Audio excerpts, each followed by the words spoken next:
warahmatullahi wabarakatuh. Halo, apa kabar anak-anak? Pada pembelajaran biologi kali ini kita akan membahas struktur dan fungsi sel.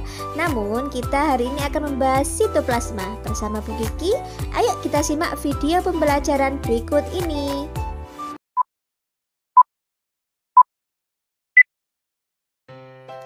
Sekarang kita akan membahas sitoplasma.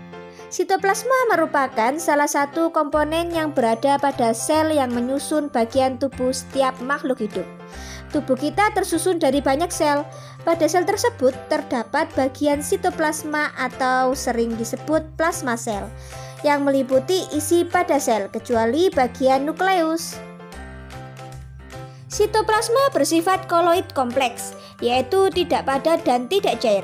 Sifat koloid dapat berubah-ubah tergantung kandungan air. Jika tinggi maka koloid akan bersifat encer atau disebut juga sol. Jika rendah maka koloid akan bersifat padat lembek yang disebut juga gel.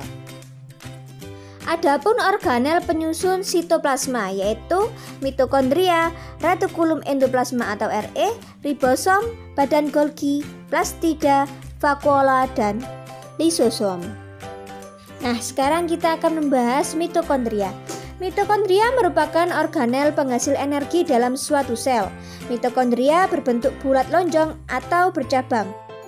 Mitokondria banyak terdapat pada sel yang sedang aktif.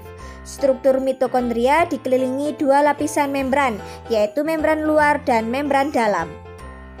Nah, sekarang retikulum endoplasma merupakan saluran-saluran kecil atau pipih yang saling terhubung.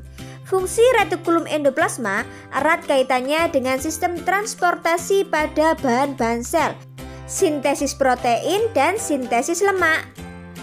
Selanjutnya ribosom memiliki bentuk agak bulat, terdiri atas subunit besar dan subunit kecil. Memiliki garis tengah 17-20 mikron, tempat berlangsungnya sintesis protein dan melekat pada retikulum endoplasma, dan ada pula yang bebas dalam sitoplasma. Selanjutnya yaitu badan Golgi. Badan Golgi pertama kali ditemukan oleh Camillo Golgi. Badan Golgi ditemukan pada sel hewan dan tumbuhan, tetapi berbeda jumlahnya. Pada sel hewan terdapat 10-20 badan Golgi, sedangkan pada sel tumbuhan terdapat ratusan badan Golgi.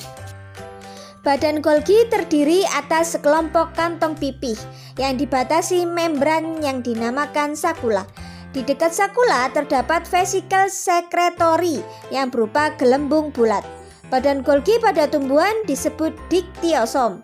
Adapun fungsi badan Golgi yaitu secara aktif terlibat dalam proses sekresi, terutama pada sel-sel kelenjar, membentuk dinding sel pada tumbuhan, menghasilkan lisosom, dan membentuk akrosom pada spermatozoa yang berisi enzim untuk memecah dinding sel telur. Selanjutnya plastida. Plastida hanya terdapat pada sel tumbuhan. Plastida berisi pigmen klorofil yang disebut kloroplas, berfungsi sebagai organel utama penyelenggara proses fotosintesis.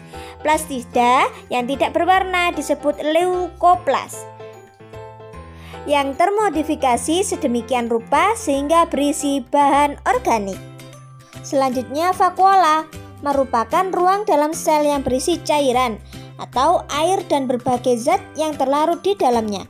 Vakuola ditemukan pada semua sel tumbuhan, namun tidak dijumpai pada sel hewan dan bakteri, kecuali pada hewan uniseluler tingkat rendah. Fungsi vakuola adalah memelihara tekanan osmotik sel, menyimpan hasil sintesa berupa glikogen, fenol, dan mengadakan sirkulasi zat dalam sel.